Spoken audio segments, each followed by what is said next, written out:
निंदा से घबराकर अपने लक्ष्य को ना छोड़ें। निंदा से घबराकर अपने लक्ष्य को ना छोड़ें, क्योंकि लक्ष्य मिलते ही निंदा करने वालों की राय बदल जाती है। हेलो फ्रेंड्स, कैसे हो आप सब? मैं मिथिलेश आपके अपने परिवार CNX एकेडमी में आपका स्वागत एवं अभिनंदन करता हूं। फ्रेंड्स, आशा करता हूं कि आप सभी अच्छे होंगे और आपकी पढ़ाई भी अच्छी चल रही होगी। फ्रेंड्स, जैसा कि आप सभी को पता है कि यह हमारा यूपी टेट का प्रीवियस ईयर प्रैक्टिस सेट का कारवां चल रहा है। इस क्रम में आज हमारा यूपी टेट का प्रैक्टिस सेट नंबर 10 है। फ्रेंड्स, जो भी स्टूडेंट्स BSSC की तैयारी कर रहे हैं वो अभी हमारे चैनल से जुड़ सकते हैं, जिसमें अभी तक BSSC का टोटल 25 प्रैक्टिस सेट कंप्लीट हो चुका है। साइंस का भी प्रैक्टिस सेट फ्रेंड्स चल रहा है। यूपी टेट के सिलेबस के बारे में मैंने पहले ही डिस्कस किया है फ्रेंड्स। कितने क्वेश्चंस कहाँ से बनते हैं, कितने मार्क्स के बनते हैं, कितने सेक्शंस इसमें आते हैं। आप हमारे चैनल से नेक्स्ट वीडियो में जो प्रीवियस वीडियो हमने डाली है वहाँ से आप देख सकते हैं। आइए क्वेश्चन की तरफ बढ़ते हैं फ्रेंड्स, ज़्यादा टाइम ना वेस्ट करते हुए। हमारा क्वेश्चन नंबर 1 है, अभिप्रेरणा। अभिप्रेरणा का मतलब क्या होता है? मोटिवेशन। अभिप्रेरणा का वर्गीकरण होता है। मोटिवेशन का जो क्लासिफिकेशन है कैसे होता है फ्रेंड्स? ऑप्शन नंबर ए, स्वाभाविक और कृत्रिम। ऑप्शन नंबर बी, कम महत्वपूर्ण तथा अधिक महत्वपूर्ण। ऑप्शन नंबर सी, जन्मजात तथा अर्जित। ऑप्शन नंबर डी, अभिप्रेरणा एवं प्रलोभन। आपका राइट आंसर क्या होगा फ्रेंड्स? आपका right answer option number C होगा, जो कि क्या है? जन्मजात तथा अर्जित। फ्रेंड्स, जो मोटिवेशन होता है, कुछ मोटिवेशन आपके जन्मजात होते हैं, कुछ जो होते हैं अर्जित किए जाते हैं, मतलब एक्वायर किए जाते हैं। कुछ तो बाय बर्थ आते हैं, ठीक है, आपके अंदर पहले से ही विद्यमान होते हैं स्टार्टिंग से, जब आपका जन्म होता है। कुछ जो मोटिवेशन आपके होते हैं वो क्या होते हैं? इसको आप एक्वायर करते हैं, सोसाइटी से गेन करते हैं, अपने समाज से सीखते हैं, अपने बड़ों से सीखते हैं, टीचर्स से सीखते हैं। मतलब आप इसको क्या करते हैं? एक्वायर करते हैं, गेन करते हैं, किसी ना किसी दूसरे से क्या करते हैं? आप ग्रहण करते हैं। किसी भी अच्छी चीज़ों को आप देख करके क्या करते हैं? वहाँ से मोटिवेट होते हैं, ठीक है, और उसे पाने का क्या करते हैं फ्रेंड्स? प्रयत्न करते हैं। बाय बर्थ तो आपका जो जन्मजात हो जाएगा, जन्म से ही जो प्रेरणा आपके अंदर आती है, जो मोटिवेशन आता है उसे जन्मजात मोटिवेशन कहते हैं, या फिर बाय बर्थ मोटिवेशन हो गया आपका। जो एक्वायर आप करते हैं वो कैसे करते हैं? आप समाज से या सोसाइटी से आप उसको क्या करते हैं? एक्वायर करते हैं। आपका option number C friends correct हो जाएगा। आइए नेक्स्ट क्वेश्चन देखते हैं। एक अच्छा विद्यालय निम्न में से किससे बचता है? ऑप्शन ए, लैंगिक समानता से। ऑप्शन बी, सामाजिक जिम्मेदारी से। ऑप्शन सी, लैंगिक पक्षपात से। ऑप्शन डी, लैंगिक संवेदनशीलता से। तो फ्रेंड्स, आपका राइट आंसर इसमें क्या होगा? ऑप्शन नंबर सी, जो कि क्या है? लैंगिक पक्षपात, मतलब जेंडर बायस। आपको क्या नहीं करना है, आपको जेंडर बायस से बचना है। जो कि क्या है? जेंडर बायस का मतलब क्या होता है फ्रेंड्स? लैंगिक पक्षपात, जेंडर बायस, ठीक है, जेंडर बायस। आपको इससे बचना है, क्योंकि आप क्या कर पाएंगे? इसमें क्या होता है फ्रेंड्स? आप लिंग के आधार पर क्या करते हैं? भेदभाव करते हैं, लड़का में, लड़की में, ठीक है, मेल फीमेल में आप क्या करेंगे? डिफरेंसेस करेंगे, जो कि आपको नहीं करना है। आपको स्कूल में क्या करना है? इंक्लूसिव एजुकेशन के आधार पर आपको पढ़ाना है, ठीक है, क्योंकि समावेशी शिक्षा के आधार पर आपको पढ़ाना है। क्योंकि आपको जो भी डिसेबल बच्चे हैं, जो भी डिसेबल्ड स्टूडेंट्स हैं, या फिर जो सामान्य स्टूडेंट्स हैं, आपको सबको एक साथ समावेशन करके पढ़ाना है। क्या करना है?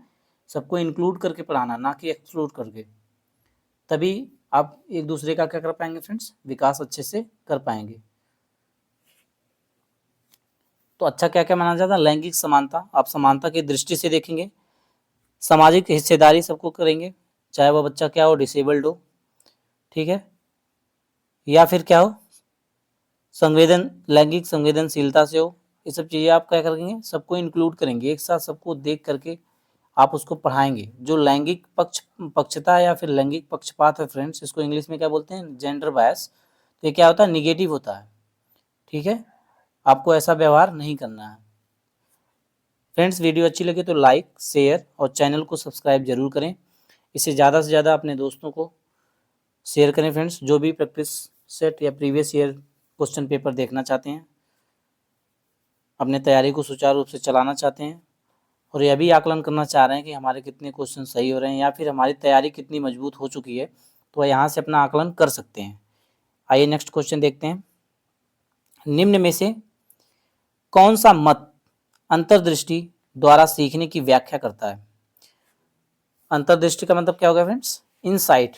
ठीक है, इनसाइट थ्योरी किसने दी है? आप लोग बताएं, कमेंट बॉक्स में जरूर बताइएगा इनसाइट थ्योरी किसने दी है और इसका प्रयोग किसने किया। ठीक है, इनसाइट थ्योरी किसने दी और इस पर प्रयोग किसने किया, आप लोग कमेंट बॉक्स में जरूर बताएगा। इसका ऑप्शन नंबर ए है फ्रेंड्स मनोविश्लेषणवाद, ऑप्शन नंबर बी व्यवहारवाद, ऑप्शन नंबर सी संबंधवाद, ऑप्शन नंबर डी गेस्टाल्टवाद। आपका राइट आंसर क्या होगा फ्रेंड्स? ऑप्शन नंबर डी गेस्टाल्टवाद। ठीक है, इनके अनुसार क्या होता है फ्रेंड्स? समस्या का जो समाधान होता है उद्दीपन अनुक्रिया के संबंध में क्या होता है? धीरे धीरे नहीं बनता, बल्कि क्या होता है? उद्दीपनों के बीच और संबंध को अचानक से समझने में क्या करता है? सहायता करता है। आइए नेक्स्ट क्वेश्चन देखते हैं। बच्चे को छोड़कर अन्य सभी के द्वारा लिंग भूमिकाएं ग्रहण करते हैं। फ्रेंड्स, इनमें से कौन सा ऐसा ऑप्शन है जो क्या करता है? बच्चे जिससे सामाजिक या फिर लिंग भूमिकाएं ग्रहण करते हैं, बल्कि कौन सा ऐसा चीज है जिससे नहीं करते हैं। ठीक है, तो option number A media, option number B सामाजिकरण, ऑप्शन नंबर सी संस्कृति या फिर कल्चर। ठीक है, ट्यूशन, ऑप्शन नंबर डी आपका होगा ट्यूशन। तो फ्रेंड्स, कौन सा ऐसा चीज़ है जिससे क्या करते हैं? बच्चे लिंग भूमिकाएं एक्वायर नहीं करते हैं। तो कौन सा आपका ऑप्शन हो जाएगा? ऑप्शन नंबर डी आपका राइट आंसर हो जाएगा, क्योंकि यह निगेटिव पूछा तो आपको निगेटिव हो जाएगा आंसर। ठीक है फ्रेंड्स, ऑप्शन नंबर डी आपका करेक्ट होगा। जो लिंग भूमिकाएं हैं फ्रेंड्स, ठीक है, तो इसको किससे किससे आप ग्रहण कर सकते हैं?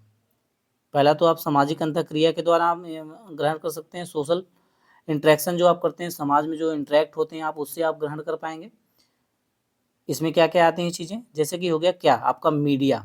ठीक है, मीडिया आपकी हो गई, सोशलाइजेशन हो गया या सामाजिकरण, कल्चर से आप सीखते हैं, संस्कृति से सीखते हैं। ठीक है, समुदाय कम्युनिटी से आप सीख पाएंगे, आपके आसपास इर्द गिर्द जितने भी लोग रहते हैं उनसे आप सीखते हैं। आपका जो परिवार है, फैमिली है, फैमिली से आप क्या करते हैं? इन सब चीज़ों को सीखते हैं। आइए नेक्स्ट क्वेश्चन देखते हैं फ्रेंड्स। आपका नेक्स्ट क्वेश्चन है, एक बालक जिसकी बुद्धि लब्धि 105 है। ठीक है, बुद्धि लब्धि का मतलब क्या हो गया? Intelligence quotient. ठीक है, इंटेलिजेंस क्वोशेंट, इसको शॉर्ट फॉर्म में क्या बोलते हैं? आईक्यू।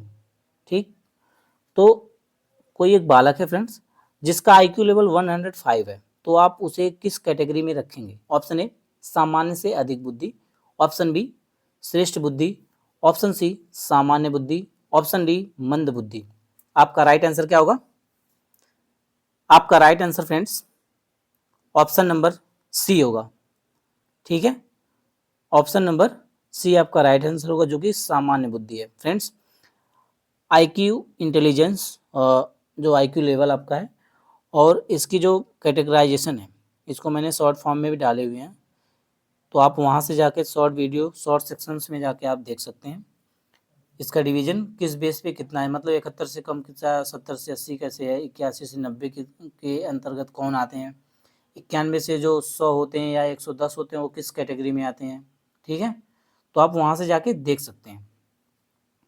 आपका right answer option number C होगा, जो 105 जिसका आईक्यू इंटेलिजेंस है। ठीक है, आईक्यू लेवल जिसका है 105, तो किस में आएगा? सामान्य बुद्धि के अंतर्गत आएगा फ्रेंड्स। आपका 71 से जो कम होता है वो जड़ बुद्धि वाले हो गए, 71 से 80 के बीच में अल्प बुद्धि वाले बालक हो गए, 81 से 90 के बीच में जो आते हैं मंद बुद्धि वाले बालक हो गए, 91 से 110। ठीक है, ये क्या है? सामान्य बुद्धि एवरेज इंटेलिजेंस वाले बच्चे जो होते हैं, ये क्या होते हैं? 91 से 110 के बीच में आते हैं। ठीक है, 111 से 120 तक तीव्र बुद्धि वाले आ गए, 121 से 130 तक क्या आ गए? प्रखर बुद्धि वाले फ्रेंड्स हो गए, 130 प्लस प्रतिभाशाली हो गए। ठीक है, गिफ्टेड बालक हो गए, 140 प्लस या 130 प्लस जो हो गए प्रतिभाशाली बालक हो गए। फ्रेंड्स, इसमें थोड़ा सा ऊपर नीचे होता रहता है, 5-10 जैसे हो गया आपका कभी कभी 5 या 10, कभी कोई 70 से 80 बोलता है, कोई 71 से 80 बोलता है, ठीक है, थोड़ा सा ऊपर नीचे होता रहता है, बल्कि ये सामान्य 90 से 110 आप बोल सकते हैं सामान्य बुद्धि, या फिर 91 से 110 बोल सकते हैं, वो भी सामान्य बुद्धि या एवरेज आएगा, ठीक है। आइए नेक्स्ट क्वेश्चन देखते हैं। सीखना है, सीखना मतलब लर्निंग, लर्निंग क्या है फ्रेंड्स? ऑप्शन नंबर ए व्यवहार में परिवर्तन, ऑप्शन बी अनुभव तथा अभ्यास का परिणाम, ऑप्शन सी व्यवहार में अपेक्षाकृत अस्थायी परिवर्तन, ऑप्शन डी उपर्युक्त सभी। आपका राइट आंसर क्या होगा? ऑप्शन नंबर डी उपर्युक्त सभी। All of these options are correct friends, क्योंकि जो सीखना है व्यवहार में परिवर्तन है, चेंज इन बिहेवियर, ठीक है। जब आप कुछ चीज़ें सीख रहे हैं, अच्छा गुण सीख रहे हैं, आप बुरा गुण सीख रहे हैं या फिर अच्छी चीज़ें सीख रहे हैं, तो क्या होगा? आपका व्यवहार में, आपके बिहेवियर में चेंजेज आएंगे, ठीक है। आप चीज़ों को उसी प्रकार करेंगे जैसे आप सीख रहे हैं, तो आपके बिहेवियर में जो पहले आपका बिहेवियर था, आप उससे अगर अच्छा गुण सीख रहे हैं तो आप उससे बेहतर कर पाएंगे, आपके बिहेवियर में उससे अच्छा चेंजिंग होगा। अगर आप अच्छी चीज़ें नहीं सीख पा रहे हैं, गलत चीज़ें सीख रहे हैं, तो आप क्या करेंगे? आपका बिहेवियर थोड़ा सा उससे लो होगा, ठीक है। अनुभव और अभ्यास का परिणाम होता है। अनुभव जो एक्सपीरियंस आप गेन करते हैं, जो प्रैक्टिस करते हैं, सब क्या होता है? डे बाय डे सीखने में, लर्निंग में क्या करती है? स्किल्स में, आपके लर्निंग में सुधार करती है, ठीक है। व्यवहार में अपेक्षाकृत अस्थायी परिवर्तन आता है। तो क्या होता है इसमें? जैसे जैसे आप सीखते जाते हैं वैसे वैसे आपके व्यवहार में क्या होता है? परिवर्तन होता है, क्योंकि जब आप अच्छी चीज़ें सीखेंगे, आप सोशल समाज में रहेंगे, सामाजिक चीज़ों के बारे में जानेंगे, लोगों के बीच में बैठेंगे, बड़े बुजुर्गों से आप चीज़ें बैठ के सीखेंगे, तो आपको बोलने बात करने का तरीका, एक्वायर करने की जो शक्ति आपकी होगी, गेन नॉलेज जो आप कर पाएंगे, उसके अपेक्षा आप क्या करेंगे? आप वहाँ से अच्छा गुण क्या करेंगे? सीख पाएंगे, ठीक है। कैसे किसी से बात करनी है, कैसे किसी के सामने पेश आना फ्रेंड्स, उस जो अभी जो चीज़ें आप सीख रहे हैं, पढ़ रहे हैं, उस चीज़ या फिर उस नॉलेज का आप यूज कैसे करते हैं, ठीक है। तो आप क्या कर पाएंगे? जैसे जैसे सीख पाएंगे वैसे वैसे आपके व्यवहार में परिवर्तन होगा, आपके एक्सपीरियंस और आपके अनुभव में परिवर्तन होगा फ्रेंड्स, ठीक है।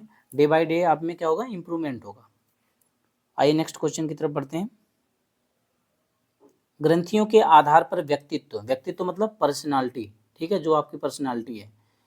ग्रंथियों के आधार पर व्यक्तित्व के विभिन्न प्रकारों की चर्चा किसने की? Option A Kretschmer, option B Jung, option C Spranger, option D Cannon. आपका करेक्ट आंसर क्या होगा फ्रेंड्स? Option number A क्रस्मर।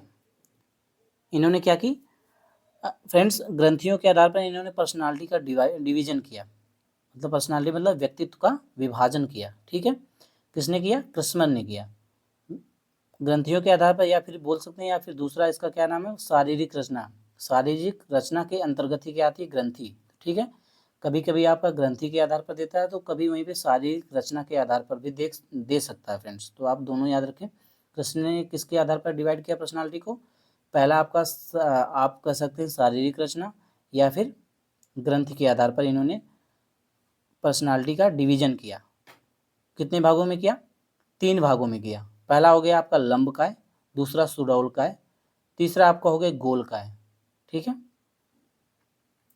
और अन्य जो वैज्ञानिक आपके युंग हैं, दूसरे नंबर के युंग आ रहे हैं, तो युंग ने किसके आधार पर किया? सामाजिक दृष्टिकोण के आधार पर किया, ठीक है। इन्होंने क्या किया? समाज के आधार पर किया, ठीक है, सोशल के आधार पर किया। इन्होंने क्या किया फ्रेंड्स? कितने भागों में इन्होंने भी डिवाइड किया? इन्होंने 3 भागों में डिवाइड किया पर्सनालिटी को। कितने भागों में किया? 3 भागों में इन्होंने डिवाइड किया।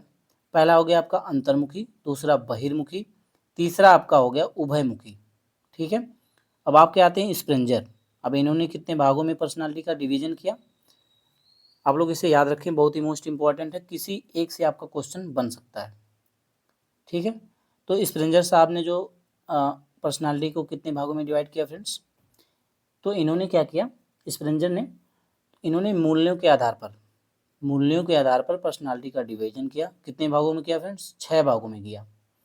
स्प्रेंजर ने मूल्यों के आधार पर व्यक्तित्व का जो डिवीजन है, पर्सनालिटी का डिवीजन 6 पार्ट्स में इन्होंने किया, 6 भागों में किया। पहला आपका हो गया सैद्धांतिक, दूसरा आपका हो गया आर्थिक, तीसरा हो गया धार्मिक, चौथा हो गया राजनीतिक, पांचवा हो गया सामाजिक, छठा आपका हो गया कलात्मक, ठीक है। तो आप लोग फ्रेंड्स इसे अच्छे से याद रखें, यहाँ आपके किसी एक से भी क्वेश्चन आपका आ सकता है। फ्रेंड्स वीडियो अच्छी लगे तो लाइक शेयर और चैनल को सब्सक्राइब जरूर करें। आइए नेक्स्ट क्वेश्चन की तरफ बढ़ते हैं। चिंतन संज्ञानात्मक पक्ष में एक मानसिक क्रिया है। चिंतन जो है वो संज्ञानात्मक पक्ष में क्या है, एक मानसिक क्रिया है फ्रेंड्स। यह कथन किसने दिया? ऑप्शन ए डीवी द्वारा, ऑप्शन बी किलफोर्ड द्वारा, ऑप्शन सी क्रूज द्वारा, ऑप्शन डी रास द्वारा। आपका करेक्ट आंसर इसमें क्या होगा? ऑप्शन नंबर बी आपका करेक्ट आंसर होगा फ्रेंड्स। क्या होगा? ऑप्शन नंबर डी आपका करेक्ट आंसर होगा, जो कि क्या है? ऑप्शन नंबर डी रास द्वारा। ठीक है। चिंतन संज्ञानात्मक पक्ष में एक मानसिक क्रिया है, यह कथन किसने दिया? रास ने दिया। ठीक है फ्रेंड्स, जो साइकोलॉजिस्ट हैं या फिर मनोवैज्ञानिक इन्हें बोलते हैं, तो जो साइकोलॉजिस्ट हैं इनके जो कथन्स हैं, इन्होंने जो स्टेटमेंट दिए, ये भी मोस्ट इंपॉर्टेंट है, इन्हें आप याद रखिएगा। तो एक एक करके आप याद करते जाएंगे, क्योंकि जितना भी प्रैक्टिस सेट में आ रहा मैं इसको एक्सप्लेन भी कर रहा हूँ, तो आप डे बाय डे इसको क्या करें, याद रखें। आपके स्टेटमेंट से भी क्वेश्चन आते हैं, जो साइकोलॉजिस्ट हैं, जो मनोवैज्ञानिक हैं, उनके जो कथन हैं, उनके जो स्टेटमेंट्स हैं, यहाँ से भी आपके क्वेश्चंस बनते हैं। एज इट इज स्टेटमेंट उठा के आपका दे देगा और पूछेगा कि यह कथन किसने दिया। तो आपको जब याद रहेगा तभी आप बता पाएंगे। तो आप इसको क्या करें, वन बाय वन करके याद करते हैं। आइए नेक्स्ट क्वेश्चन देखते हैं फ्रेंड्स। बाल मनोविज्ञान के आधार पर कौन सा कथन सर्वोत्तम है? फ्रेंड्स, जो बाल मनोविज्ञान है इसके आधार पर कौन सा कथन जो मोस्ट इंपॉर्टेंट है या फिर बेस्ट है फ्रेंड्स, कौन सा है? ऑप्शन नंबर ए सारे बच्चे एक जैसे होते हैं, ऑप्शन बी कुछ बच्चे एक जैसे होते हैं, ऑप्शन सी कुछ बच्चे विशिष्ट होते हैं, ऑप्शन डी प्रत्येक बच्चा विशिष्ट होता है। तो कौन सा आपका राइट आंसर हो जाएगा? ऑप्शन नंबर डी आपका करेक्ट होगा, जो कि क्या, प्रत्येक बच्चा विशिष्ट होता है। ठीक है। जितने भी बच्चे हैं सबकी क्वालिटीज अलग अलग होती हैं, सब लोग अपने आप में क्या होते हैं फ्रेंड्स, डिफरेंट होते हैं। ठीक, हम किसी को किसी के साथ कंपेयर नहीं कर सकते। सब में प्रत्येक जो बालक हैं सब लोग डिफरेंट डिफरेंट हैं, सब में डिफरेंट डिफरेंट क्वालिटीज़ हैं। तो ये क्या होते हैं, ये फ्रेंड्स प्रत्येक बच्चा जो होता है विशिष्ट होता है, अपने आप में क्या होता है, विशिष्ट होता है। ठीक, आइए नेक्स्ट क्वेश्चन की तरफ बढ़ते हैं। सामान्यतः यह देखा जाता है कि बच्चा थोड़े बहुत मायनों में अपने माँ बाप से भिन्न होता है। इसके लिए अनुवंशिकीय नियम के जरिए विश्लेषित किया जा सकता है। ऑप्शन ए कीटाणु के जनन द्रव्य सिद्धांत द्वारा, ऑप्शन बी विभेद द्वारा, ऑप्शन सी समानता द्वारा, ऑप्शन डी अवनति द्वारा। आपका राइट आंसर इसमें क्या होगा? आपका right answer option number B होगा फ्रेंड्स, जो कि क्या है, विभेद। विभेद का मतलब, इसका मतलब ये होता है फ्रेंड्स, अनुवांशिक विविधता के कारण या अंतर पाया जाता है कि जो भी बच्चे होते हैं अपने माँ बाप से थोड़े बहुत डिफरेंट होते हैं, मतलब भिन्न होते हैं। ऐसा कि नहीं जैसे माँ बाप हैं उनके 4 बच्चे हैं तो चारों सेम एज इट इज होंगे, नहीं। इसमें डिफरेंसेस पाए जा सकते हैं, जो कि किसके कारण होता है, जेनेटिक डिफरेंसेस के कारण होता है, अनुवांशिक विभेद के कारण होता है। ठीक है, चारों बच्चे हैं तो चारों एक समान नहीं होंगे, कुछ कोई लंबा हो गया तो कोई छोटा हो गया, कोई पतला हो गया, कोई काला हो गया, कोई गोरा हो गया, सब में डिफरेंसेस पाए जाते हैं। अपने माँ बाप के सेम एज इट इज वो नहीं होंगे। तो इसमें यह किसके कारण होता है, जेनेटिक डिफरेंसेस के कारण होता है, अनुवांशिक विभेद के कारण होता है। आपका नेक्स्ट क्वेश्चन है, इनमें से कौन सा बाल विकास का एक सिद्धांत है? इन ऑप्शंस में से फ्रेंड्स कौन सा ऐसा ऑप्शन है जो बाल विकास का एक सिद्धांत को क्या करता है, समर्थन करता है? ऑप्शन नंबर ए अनुभव विकास का एकमात्र निर्धारक है, ऑप्शन नंबर बी विकास परिपक्वन और अनुभव के बीच, परिपक्वन मतलब मैच्योरिटी लेवल जो होता है, डेवलपमेंट का जो मैच्योरिटी लेवल होता है, अनुभव का मतलब एक्सपीरियंस। ठीक है, तो मतलब डेवलपमेंट का जो मैच्योरिटी लेवल है और एक्सपीरियंस के बीच का जो अन्योन्य क्रिया करके जो भी इंटरेक्शन करके जो भी चीज़ें आप क्या कर पाते हैं या फिर जो चीज़ें घटित होती हैं उसके द्वारा होता है, यह सिद्धांत है। या फिर ऑप्शन नंबर सी विकास प्रत्येक बच्चे की गति का सही ढंग से अनुमान लगा सकता है, या ऑप्शन नंबर डी विकास प्रबलन तथा दंड के द्वारा सुनिश्चित किया जा सकता है। आपका राइट आंसर क्या होगा, आप लोग बताएं।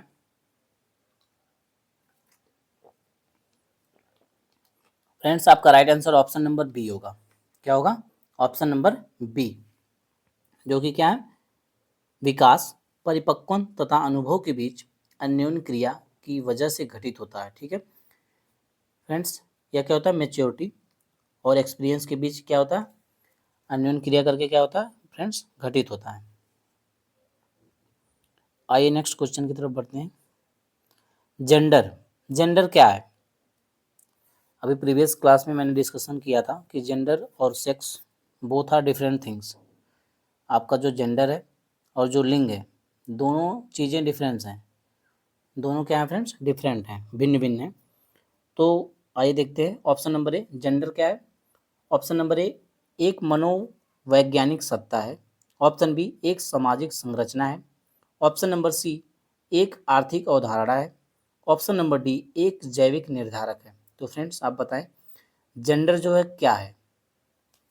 जेंडर आपका ऑप्शन नंबर बी करेक्ट होगा, जो कि क्या है, जेंडर एक सामाजिक संरचना है। फ्रेंड्स जेंडर जो होता है एक सामाजिक संरचना होती है। जेंडर सोशियो कंस्ट्रक्ट होता है। सोशियो कंस्ट्रक्ट मतलब सामाजिक संरचना। ठीक है, इसको हम क्या करते हैं, समाज के आधार पर डिवाइड करते हैं। ठीक है, समाज के आधार पर क्या करते हैं, जेंडर को हम डिवाइड करते हैं। कैसे? पुरुष और स्त्रियों के बीच हम डिफरेंसेस करते हैं। इसकी संरचना कैसे बनती है? पुरुष पुरुष और स्त्रियों से मिलकर बनती है, मतलब मेल और फीमेल से मिलकर बनती है। और जो ये आपस में परस्पर क्रिया या प्रतिक्रिया करके जो भी सामाजिक व्यवस्था का क्या करते हैं, निर्माण करते हैं। ठीक है, और ये क्या कर पाते हैं फ्रेंड्स, समाज की परंपरा के अनुसार प्रत्येक जो स्त्री है या पुरुष है, निश्चित परिस्थिति या भूमिका इनकी होती है कि स्त्री क्या करेगा, फिर पुरुष क्या करेगा। ठीक है, और इससे क्या होगा फ्रेंड्स, इनमें समाज जो क्या करता है, डिवीजन करता है, निर्धारित करता है यार पुरुष का क्या कार्य है, स्त्रियों का क्या कार्य है। ठीक है, वो पहले से निर्धारित कर देगा कि जैसे स्त्रियां तो खाना बनाएंगी, ठीक है, घर का हाउस होल्ड वर्क करेंगी, घर की समानता करेंगी, वो घर की चीज़ों को देखेंगी। ठीक है, मेल क्या है, आपको कमा के देगा, वह क्या करेगा, अर्निंग करेगा। तो ये सब चीज़ें पहले से क्या है, निर्धारित करके समाज उस हिसाब से देखता है। ठीक है, जेंडर क्या करता है, समाज के हिसाब से चलता है फ्रेंड्स। इसी प्रकार इसको क्या बोला गया, समाज में गतिहीनता को यह दर्शाता है, क्योंकि चीज़ों को सेक्स के मतलब जेंडर के आधार पर, जो सेक्स होता है, लिंग होता है आपका, तो उसके बेस पे इसको डिवाइड किया गया कि मेल क्या करेगा, फीमेल क्या करेगी। ठीक है, इसलिए क्या है, समाज की गतिहीनता का यह प्रदर्शन करता है।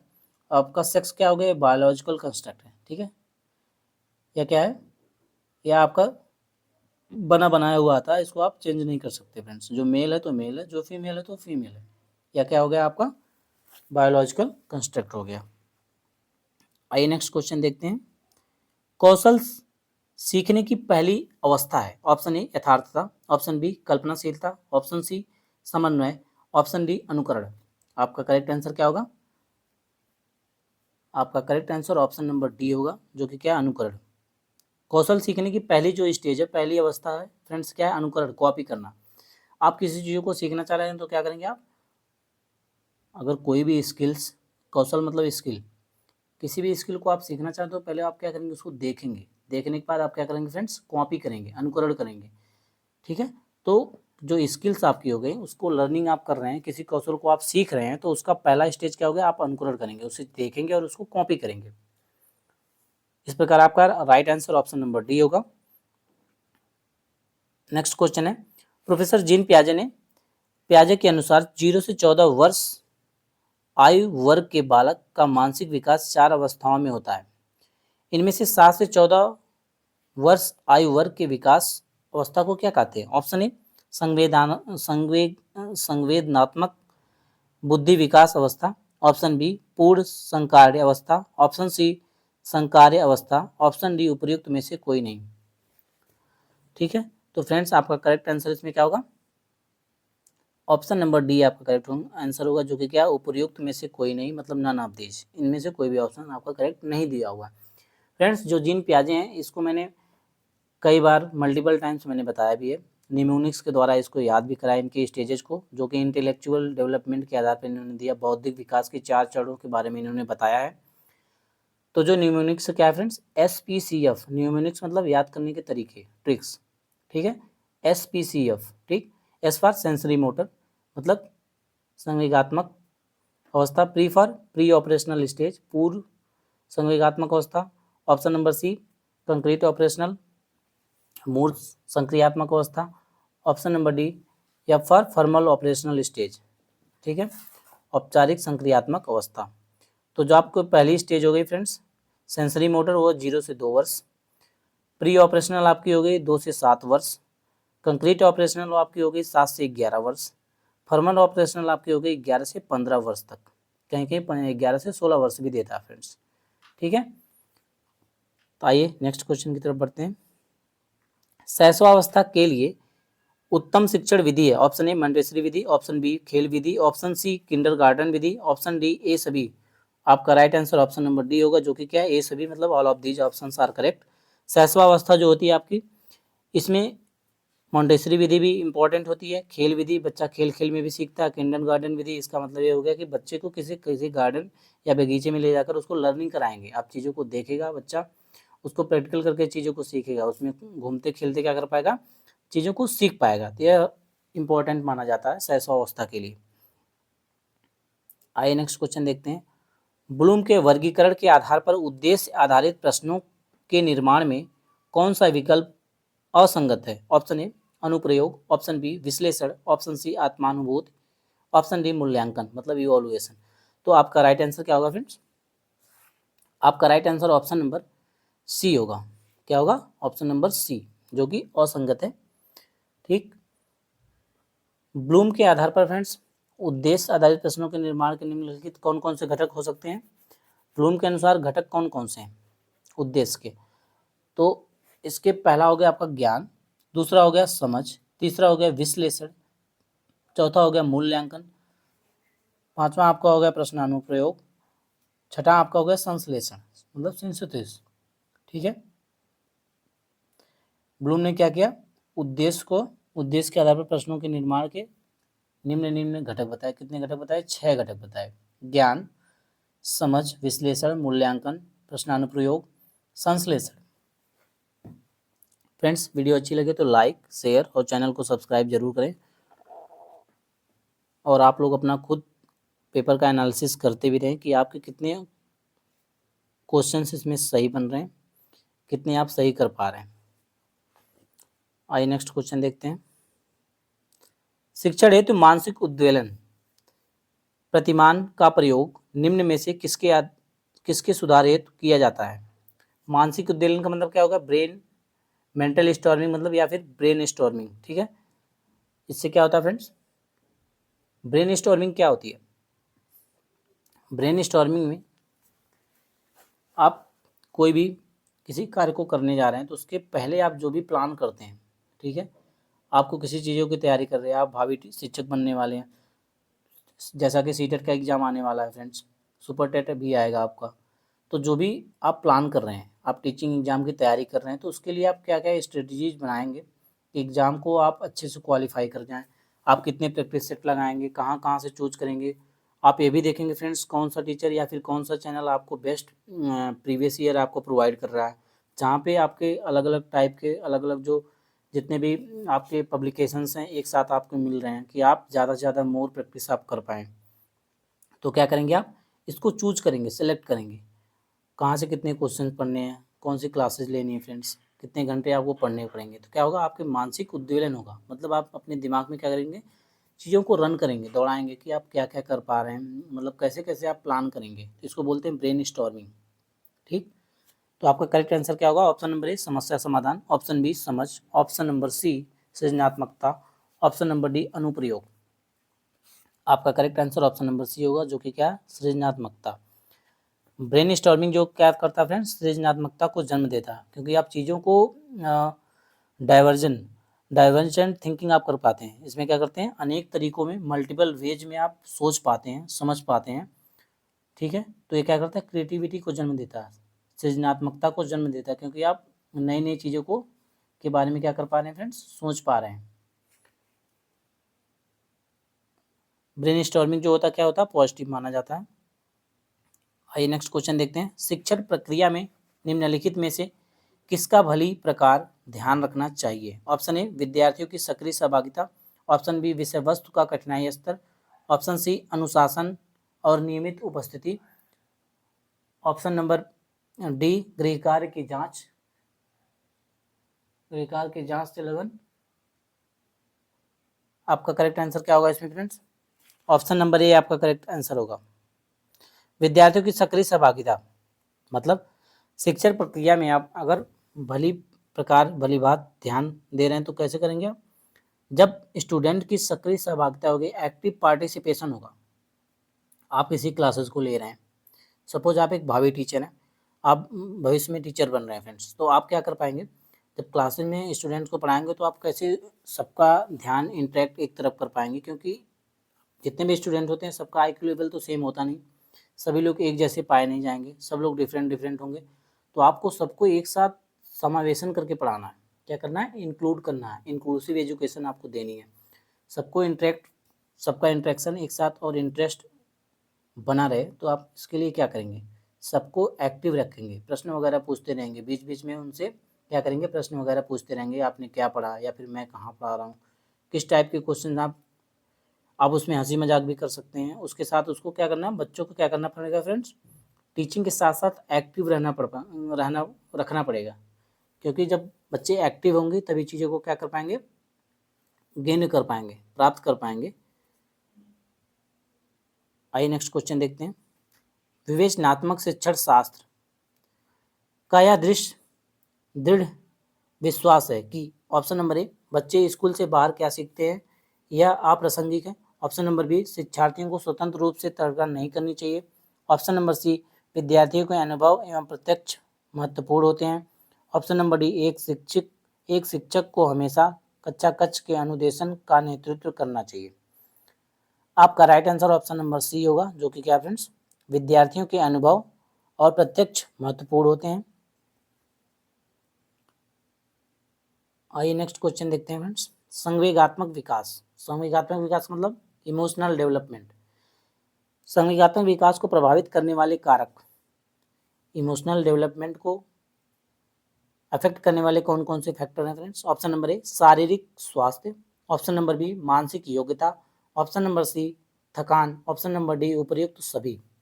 आपका right answer option number D होगा, जो कि क्या? उपर्युक्त सभी। All of these options are correct. जो संवेगात्मक विकास है, इसको कौन कौन से फैक्टर आपको इसको प्रभावित करते हैं? पहला आपका हो गया शारीरिक स्वास्थ्य। अगर आप स्वस्थ नहीं होंगे तो आप अच्छे से पढ़ाई भी नहीं कर पाएंगे। ठीक है, आपका स्वास्थ्य अच्छा नहीं होगा तो आप क्रियाओं को अच्छे से कर नहीं पाएंगे, आपको पढ़ाई में भी मन नहीं लगेगा। ठीक है। मानसिक योग्यता, जब आप स्वस्थ होंगे तभी आप मेंटल रूप से भी स्वस्थ होंगे, तब आप पढ़ भी अच्छे से पढ़ पाएंगे। थकान अगर आपको हो रही है, यह भी क्या करती है? इमोशनल डेवलपमेंट को क्या करती है फ्रेंड्स? अफेक्ट डालती है। आइए नेक्स्ट क्वेश्चन देखते हैं। आप अनपढ़ माता पिता के बच्चे को अंग्रेजी सिखाना चाहते हैं फ्रेंड्स। आपको ये बच्चा है जिसके माता पिता क्या है? इलिटरेट है। इलिटरेट का मतलब हो गया अनपढ़। ठीक है। आप किसी बच्चे को अंग्रेजी सिखाना चाह रहे हैं, बल्कि उसके माता पिता इलिटरेट हैं, अनपढ़ हैं, तो आप उसे कैसे सिखाएंगे फ्रेंड्स? क्योंकि वो बच्चा पहले से इंग्लिश के माहौल में तो रहा नहीं है, तो आप उसको कैसे सिखा पाएंगे? ऑप्शन नंबर ए, आप बच्चे से अंग्रेजी में बात करेंगे। ऑप्शन नंबर बी, आप बच्चे को अंग्रेजी बोलने के लिए बाध्य करेंगे। ऑप्शन नंबर सी, आप बच्चे को मातृभाषा में बोलने से रोकेंगे। ऑप्शन नंबर डी, आप उसे मातृभाषा भाषा की सहायता से अंग्रेजी सिखाने का क्या करेंगे फ्रेंड्स? प्रयास करेंगे। तो आपका correct answer option number D होगा, जो कि क्या है? आप उसे मातृभाषा की सहायता से अंग्रेजी सिखाने का प्रयत्न करेंगे। फ्रेंड्स, मदर टंग जो होती है, आप उसके आधार पर उसके साथ जो क्या करेंगे, उसको समावेशन उसका करके उसको इंक्लूड करके आप सिखाएंगे बच्चे को, तो वो जल्दी सीख पाएगा। क्योंकि बच्चा पहले से इंग्लिश तो सीखा नहीं है, तो उसको क्या करेंगे? उसकी जो मातृभाषा है, उसकी चाहे जो भी मातृभाषा, भोजपुरी हो, हिंदी हो, पंजाबी हो, तमिल, तेलुगु जो भी हो, तो आप क्या करेंगे? उसकी मातृभाषा को साथ लेकर कर चलेंगे, क्योंकि मातृभाषा के साथ ही वह सीख पाएगा। आप उसके मदर टंग को क्या करेंगे? पॉजिटिव मानेंगे। बच्चा जो भी जिस भी बैकग्राउंड से आ रहा है, उसकी जो भी मदर टंग होगी, जो भी मातृभाषा होगी, आप उसका क्या करेंगे फ्रेंड्स? सम्मान करेंगे, और उसी के साथ उसको क्या करेंगे? सिखाने का प्रयत्न करेंगे। यह बेस्ट माना जाता है। आइए नेक्स्ट क्वेश्चन देखते हैं। बच्चों में संवेगात्मक समायोजन प्रभावी होता है। ठीक है। ऑप्शन ए कक्षा शिक्षण में, ऑप्शन बी व्यक्तित्व निर्माण में, ऑप्शन सी अनुशासन में, ऑप्शन डी उपयुक्त सभी। तो फ्रेंड्स जो संवेगात्मक समायोजन है, ठीक है, इसमें प्रभावी किसमें होता है? Option A B C D इनमें से कौन सा करेक्ट है? ऑप्शन नंबर डी आपका करेक्ट है। ये सभी क्या करते हैं, इन्हीं के माध्यम से क्या कर पाता बच्चा, इमोशन को क्या समायोजित कर पाता है, ठीक है।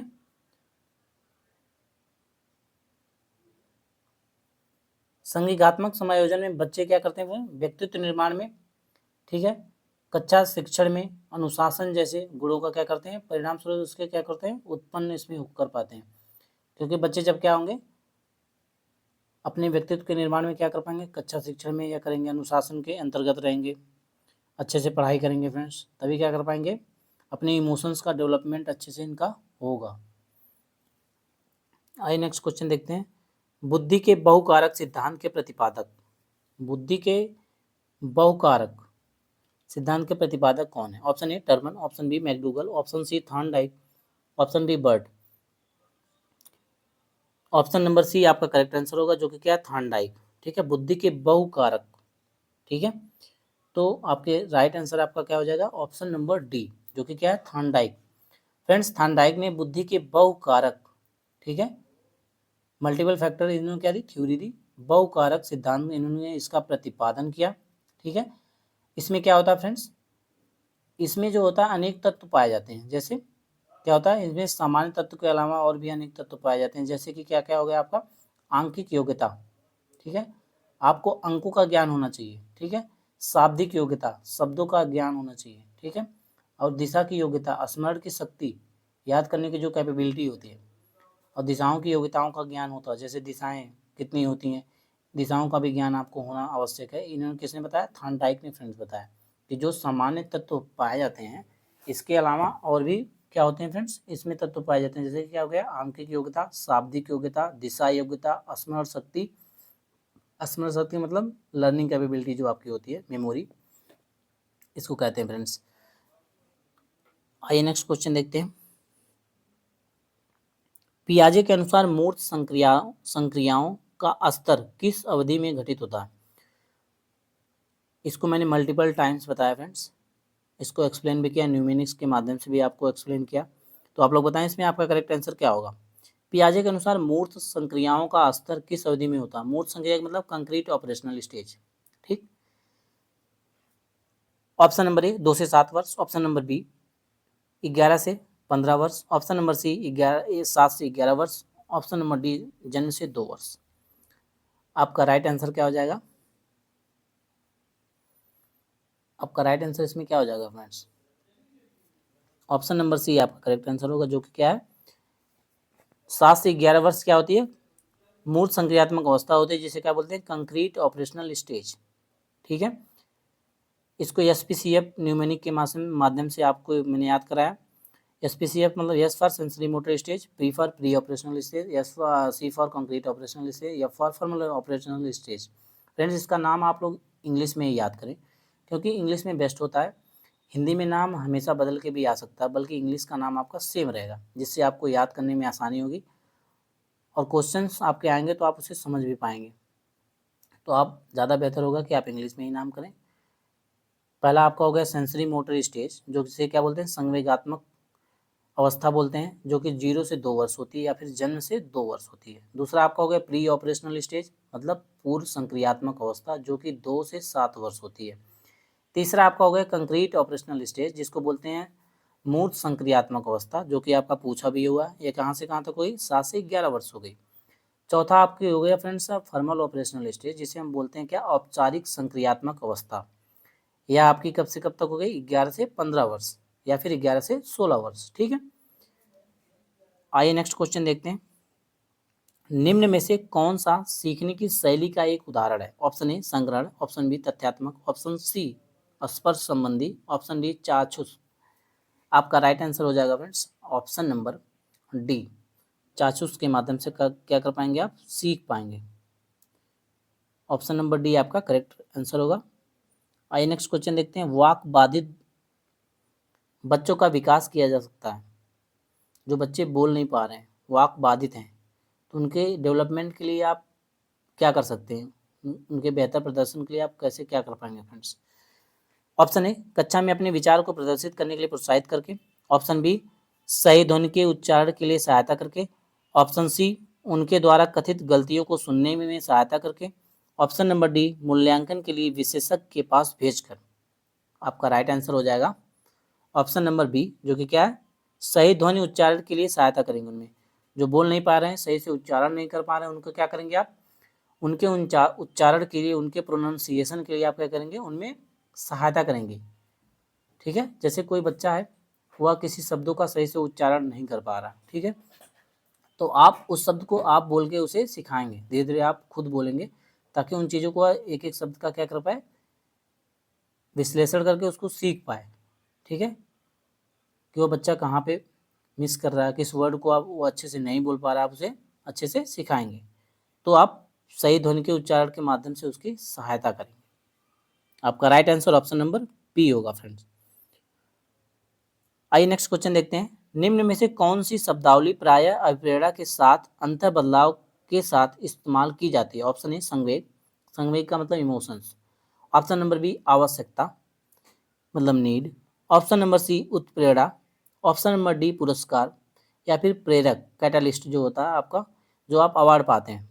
तो आपका इसमें करेक्ट आंसर क्या होगा, ऑप्शन नंबर बी आपका करेक्ट आंसर होगा, जो कि क्या है, आवश्यकता। आवश्यकता मतलब नीड। ठीक है, नीड के अकॉर्डिंग आप क्या करेंगे, कार्य करेंगे। आइए नेक्स्ट क्वेश्चन देखते हैं।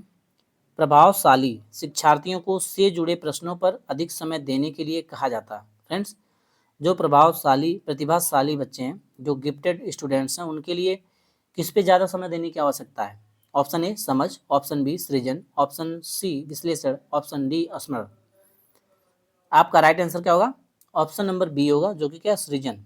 जो गिफ्टेड बच्चे हैं, जो भी प्रतिभाशाली बच्चे हैं, वे क्या करें, क्रिएटिविटी में अपना ज़्यादा समय दें, क्योंकि क्रिएटिविटी से क्या कर पाएंगे, ज़्यादा से ज़्यादा बेहतर चीज़ों को समझ पाएंगे, उनसे संबंधित प्रश्न बना पाएंगे। ठीक है, क्रिएटिविटी करेंगे, चीज़ों को अनेक अनेक तरीक़ों से वो सोच पाएंगे। ठीक है, डाइवर्जेंट थिंकिंग कर पाएंगे, विभिन्न भिन्न भिन्न आयामों के माध्यम से क्या करेंगे, एक ही चीज़ को सोच पाएंगे, जिससे क्या करेंगे, क्रिएटिव माइंड उनका उस पर वर्क करेगा फ्रेंड्स। तो क्या कर पाएंगे, उससे उनका क्या होगा, उनके बुद्धि का या फिर उनकी समझ क्या होगी, और बेहतर डे बाय डे होगी। फ्रेंड्स, वीडियो अच्छी लगे तो लाइक, शेयर और सब्सक्राइब जरूर करें। आइए नेक्स्ट क्वेश्चन देखते हैं। सीखने की जो फ्रेंड्स, आपका नेक्स्ट क्वेश्चन क्या है, सीखने की प्रक्रिया का प्रथम सोपान है। ऑप्शन नंबर ए, अनुभव। ऑप्शन नंबर बी, रुचि। ऑप्शन नंबर सी, पाठ्यपुस्तक। ऑप्शन नंबर डी, जिज्ञासा। आपका करेक्ट आंसर क्या होगा, ऑप्शन नंबर डी, जिज्ञासा। फ्रेंड्स, अगर किसी चीज़ों को आप सीखना चाह रहे हैं, किसी चीज़ों को आप सीखना चाह रहे हैं, उसे लर्न करने का प्रयत्न कर रहे हैं, तो आप पहला जो प्रथम उसका स्टेज है, पहली जो सीढ़ी है, उसके लिए आप क्या करेंगे, क्या आपको रहना चाहिए कि या उससे आप सीख पाएंगे किसी चीज़ को। तो आपके अंदर क्या होना चाहिए, पहले बात जिज्ञासा होनी चाहिए। ठीक, क्यूरियासिटी। आप किन्हीं भी चीज़ों को सीखने का प्रयत्न कर रहे हैं, तो उसके पहले आप में क्या होना है, इंटरेस्ट होना चाहिए, उसके प्रति क्या हो, क्यूरियासिटी हो। ठीक है, ईगरनेस हो। ठीक है, क्योंकि बिना जिज्ञासा के आप चीज़ों को सीख नहीं पाएंगे। ठीक है, तो आपके प्रथम इसका सोपान क्या हो गया, आपका पहली सीढ़ी क्या हो गई, किसी चीज़ को आप यदि सीखना चाह रहे हैं, तो उसके लिए आपको क्या हो, ईगरनेस होना पड़ेगा, क्यूरियासिटी आपके अंदर जगानी होगी, क्योंकि आप उसी के माध्यम से आप क्या कर पाएंगे, सीख पाएंगे, सीखने की आपकी ललक बढ़ेगी। ठीक है फ्रेंड्स, इसमें क्या करता है बालक, किसी वस्तु या विषय वस्तु को जानने के लिए क्या होती है, उसकी इच्छा होती है, ईगरनेस होती है। ठीक है, और धीरे धीरे वह उस इच्छा होगी तो अब चीज़ों को जानेगा, समझेगा, कहीं से कहीं ना कहीं किसी ना किसी माध्यम से क्या कर पाएगा, चीज़ों को सीखेगा, नॉलेज गेन करेगा अपने से बड़ों से, टीचर से, या फिर सोशल मीडिया से, यूट्यूब से, या कहीं से वह चीज़ों को क्या करेगा, सीखेगा। जब चीज़ों को सीख पाएगा फ्रेंड्स, तो क्या करेगा, उसमें उसका इंटरेस्ट डेवलप होगा। ठीक है, रुचि उसमें लेने लगेगा।